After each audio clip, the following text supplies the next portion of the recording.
안녕하세요. 글로벌 ICT 연구소 소장 권호천입니다. 반갑습니다.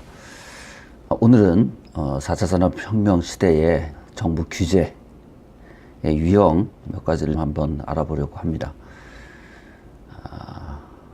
2019년 1월 17일 전격적으로 규제 샌드박스라는 것이 시행이 되었습니다. 규제 샌드박스는 과연 뭘까? 이런 궁금증이 많이들 있으실 거예요.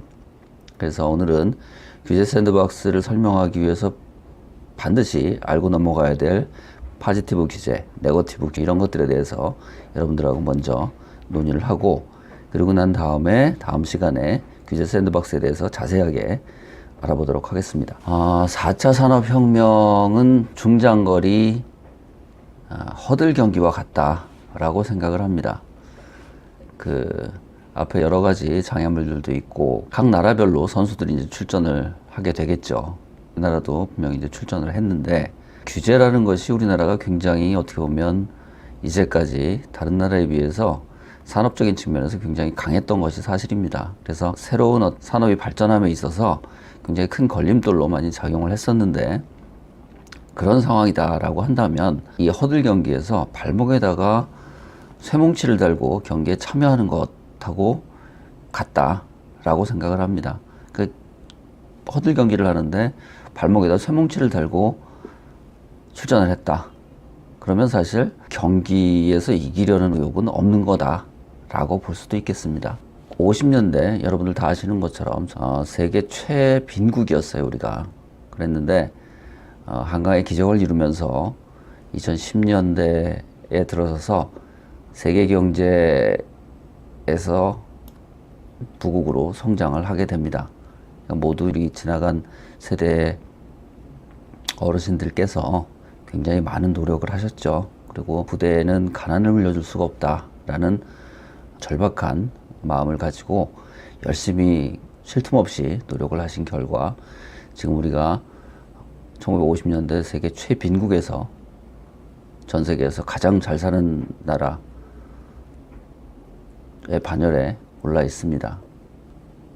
그런데 지금 이제 시대가 변하면 정책이나 패러다임이나 이런 것들도 변화가 필요한데, 그런 부분이 약간 미흡하다라고 볼 수가 있습니다. 특히 정부 규제 관련해서는 새로운 신산업들이 지금 굉장히 많이 등장을 하고 전 세계적으로 4차 산업혁명의 시대를 맞이해서 앞으로들 막 치고 나가려는 의욕들을 많이 보이고 있는데, 국내 같은 경우도 벤처기업들, 그 다음에 스타트업들, 기존의 기업들이 새로운 산업, 새로운 아이디어 이런 것들을 바탕으로 해서 굉장히 노력을 많이 하고 있습니다. 그런데 다른 나라와 비교해서 우리가 4차 산업혁명의 어떤 핵심적인 기술들, 산업 부분에서 주변 국가, 일본, 중국하고만 비교해도 마찬가지고, 다른 선진국들과 비교해도 굉장히 많이 뒤처져 있는 그런 상황입니다. 중국에게 우리가 여러 가지 많은 산업 부분에서 요즘 양보 아닌 양보가 되는, 사실은 산업적인 측면에서 우리가 굉장히 많이 뺏기는 그런 측면을 많이 보고 있습니다. 그래서 규제 개혁이, 과감한 규제 개혁이 반드시 필요하다라고 할 수가 있겠습니다. 그래서 산업의 발전은 정부의 개입보다는 시장의 자율권이 확보될 때 더 빛을 발할 수 있는데, 그렇다면 협업과 창의성이 중요한 현 시대에서 규제는 협업과 발전을 저해하는 가장 큰 요소로 작용을 할 수가 있다라고 생각을 합니다. 그래서 4차 산업혁명의 초연결 시대에 우리 대한민국이 추구해야 할 규제의 방향을 오늘 한번 간략하게 논의를 해보도록 하겠습니다. 정부 규제 개혁 필요성은 굉장히 오래전부터 논의가 됐었습니다. 여러분 다 아시는 것처럼. 그러니까 정부의 의지는 지난 정부들로부터 계속 이어져 오고 있고, 그래서 이러한 결과로 국내에서 이제 규제 샌드박스 혹은 포괄적 네거티브 규제의 필요성에 대해서 논의가 이루어지면서 그것의 필요성에 부합해서 2019년 1월 17일에 규제 샌드박스가 전격적으로 시행이 되게 됩니다. 4개 부처에서. 그래서 이제 규제 샌드박스 관련한 이 부분에 있어서는 뒤에서 자세하게 설명을 드리고, 오늘은 규제 샌드박스 포괄적 네거티브 규제에 뭐 이런 거에 논의하기 위해서 먼저 우리가 알아야 될 것들이 두 가지가 있습니다. 첫 번째가 이제 포지티브 규제, 두 번째는 네거티브 규제인데, 포지티브 규제와 네거티브 규제에 대해서 많은 분들이 궁금해하는 것들이 많을 거예요. 포지티브 규제, 네거티브 규제 뭐야? 라고 생각을 하시면 뭐 이름만 놓고 보면 포지티브 규제가 좋은 것 같죠. 네거티브 규제 나쁜 것 같고. 그런데 반대입니다. 포지티브 규제는 화이트 리스트식 규제다 라고 얘기를 합니다. 그러니까 허용한 것 외에는 원칙적으로 모두 금지하는 방식의 규제를 얘기합니다.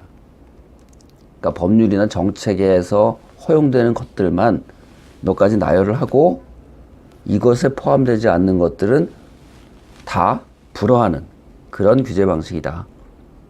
그러니까 요거는 되지만 나머지는 다 안 돼 라고 하는 것이 바로 포지티브 규제다. 그래서 네거티브 규제의 반대의 개념이다 라고 보시면 됩니다. 그래서 네거티브 규제보다 산업적인 측면에서 기업들이 느끼는 강도는 훨씬 강하다 라고 할 수 있습니다. 그리고 대한민국이 지금 기존에 쭉 이어오던 그 규제 방식이 바로 이 포지티브 규제 형식이다 라고 할 수가 있겠습니다. 그러면 네거티브 규제는 뭐냐?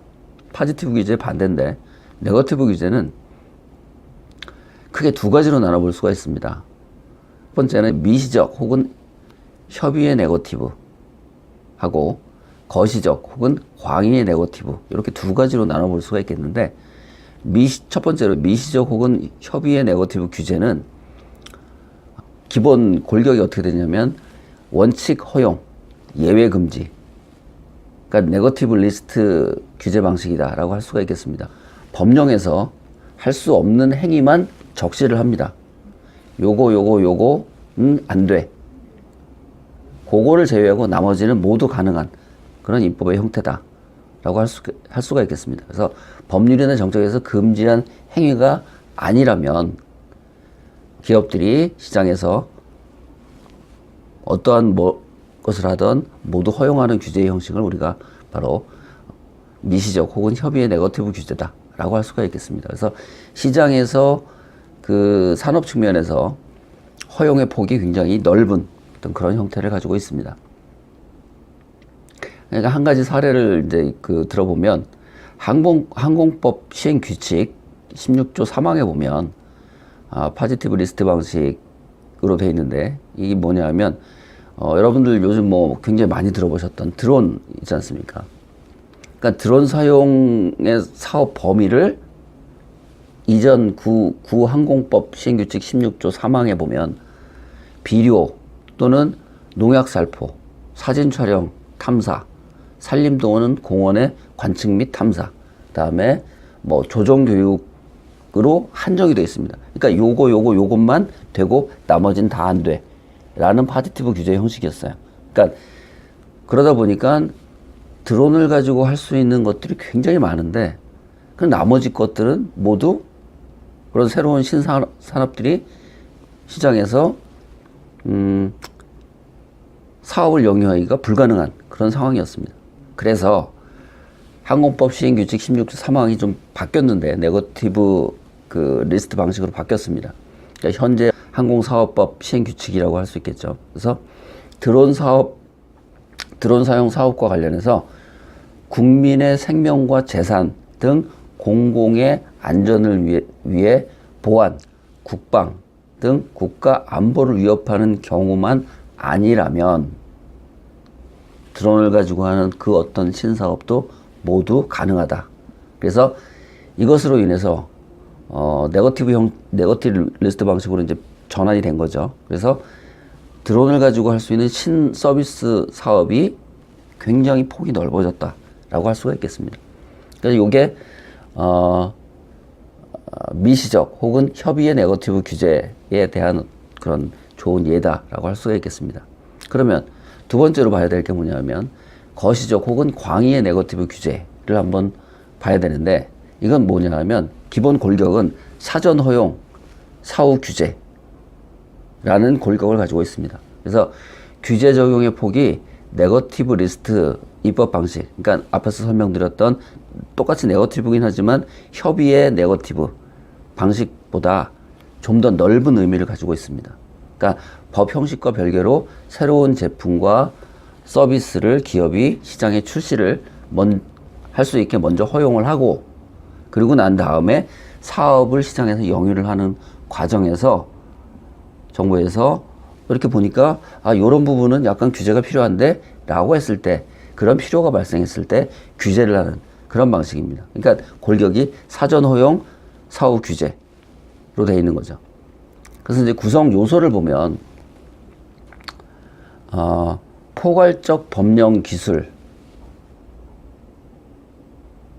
그러니까 유용한 제품, 서비스 분류 체계, 투입 요소가 아닌 결과 중심 관리, 탄력적인 어떤 그런 규제 적용, 시범 사업 허용, 이런 어떤 구성 요소를 가지고 있습니다.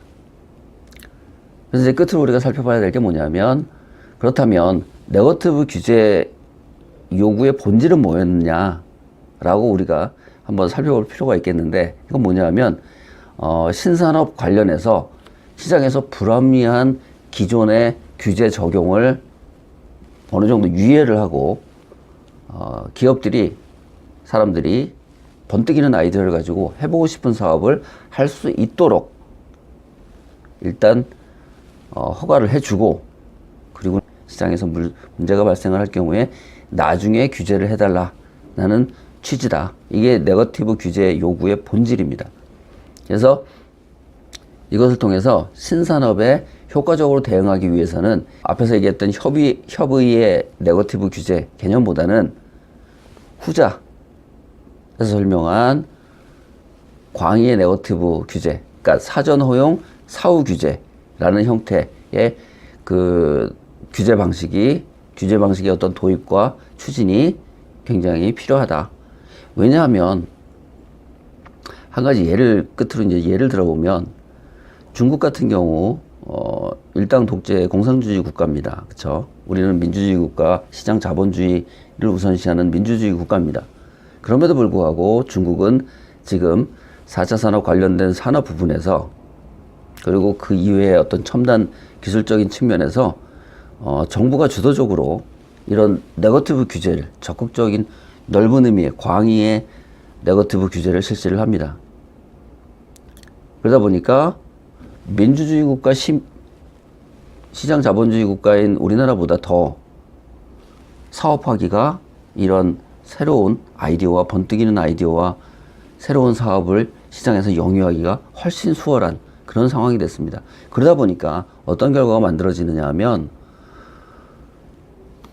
불과 얼마 되지 않은 기간임에도 불구하고, 시장 자본주의를 들어간 지 얼마 되지 않음에도 불구하고 지금 전 세계의 시장에서 막강한 영향력을 발휘하는 엄청난 기업들이 중국에서 굉장히 빠른 속도로 만들어지고 있습니다. 그래서 우리가 이걸 보면서 잘못하다가는 우리가 이제까지 쌓아온 그런 기술적인 측면이 중국에게까지 추월당하는, 이미 추월된 부분도 굉장히 많고, 그러다 보니까 시장에서 기업들이 지금 느끼는 불안 심리 이런 것들이 굉장히 큽니다. 좀 더 국내 시장에서 사업을 하는 그 주체들이 시장에서 좀 더 적은 규제를 받으면서 다양한 아이디어와 다양한 제품과 다양한 서비스를 실험해 볼 수 있는 그런 규제의 혁신이 필요하다라고 생각을 합니다. 그래서 다음 이어지는 영상에서는 요 파지티브 규제와 네거티브 규제를 바탕으로 해서 규제 샌드박스, 포괄적 네거티브 규제, 이게 뭔지에 대한 개념과 예제와 이런 것들을 한번 여러분들하고 다시 논의를 해보도록 하겠습니다. 여러분들 피드백 많이 주시고 영상도 시청해 주시기 바랍니다. 감사합니다.